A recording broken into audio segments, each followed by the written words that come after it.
Assalamualaikum warahmatullahi wabarakatuh. Saya Ichmi Sandrinova. Di sini saya akan menjelaskan mengenai uji korelasi berganda dengan menggunakan SPSS. Nah, sebelum lanjut, kita harus mengetahui dulu apa itu uji korelasi berganda. Nah, uji korelasi berganda bertujuan untuk mengetahui tingkat keeratan hubungan antara dua atau lebih variabel bebas yang biasanya disimbolkan dengan X terhadap variabel Y ataupun variabel terikat. Nah, di sini saya sudah menginput data-data masing-masing variabel. Untuk X1 itu adalah motivasi belajar, variabel X2 adalah kemandirian belajar, dan variabel Y adalah hasil belajar. Nah, pada kesempatan kali ini kita akan melihat apakah antara motivasi belajar dan kemandirian belajar secara bersama-sama berhubungan dengan hasil belajar. Nah, di sini kita mengetahui bahwa sampel kita di sini yang digunakan itu adalah 15. Langsung saja kita ke proses analisis.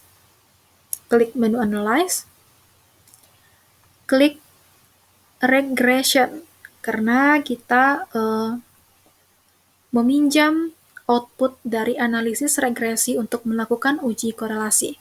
Kemudian klik Linear. Nah, muncul kotak dialog. Untuk variabel X1 dan X2, kita pindahkan ke kolom independen. Pindahkan. Untuk variabel kemandirian belajar atau X2 juga kita pindahkan ke kolom independen. Dan untuk variabel hasil belajar atau variabel Y kita pindahkan ke kolom dependen. Nah, setelah semuanya kita pindahkan, kita klik statistik.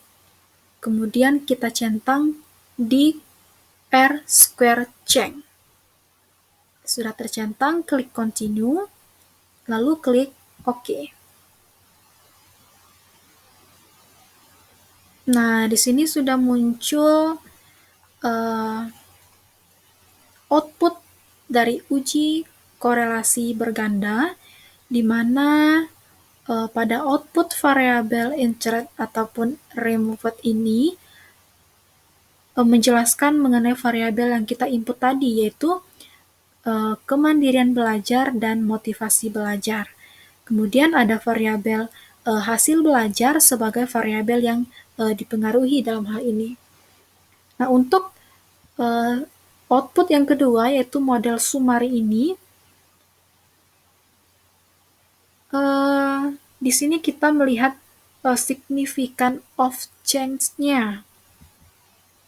Nah, di bagian ini. Kemudian sebelum kita jelaskan, ada baiknya kita menjelaskan dulu mengenai dasar pengambilan keputusan pada uji korelasi berganda.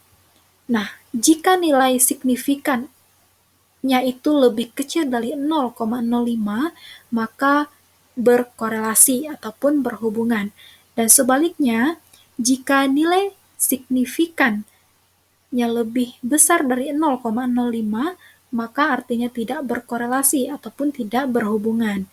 Nah, di sini nilai signifikannya itu adalah 0,526, yang artinya lebih besar dari 0,05, maka tidak berkorelasi. Jadi dapat kita simpulkan bahwa antara variabel motivasi belajar dan kemandirian belajar secara bersama-sama tidak berhubungan dengan variabel hasil belajar.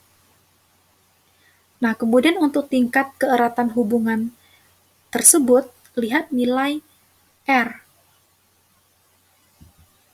Lihat nilai R yang di sini.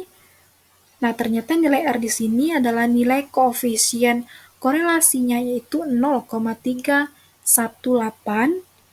Nah, kita cocokkan dengan pedoman derajat hubungan, di mana 0,318 itu terletak di antara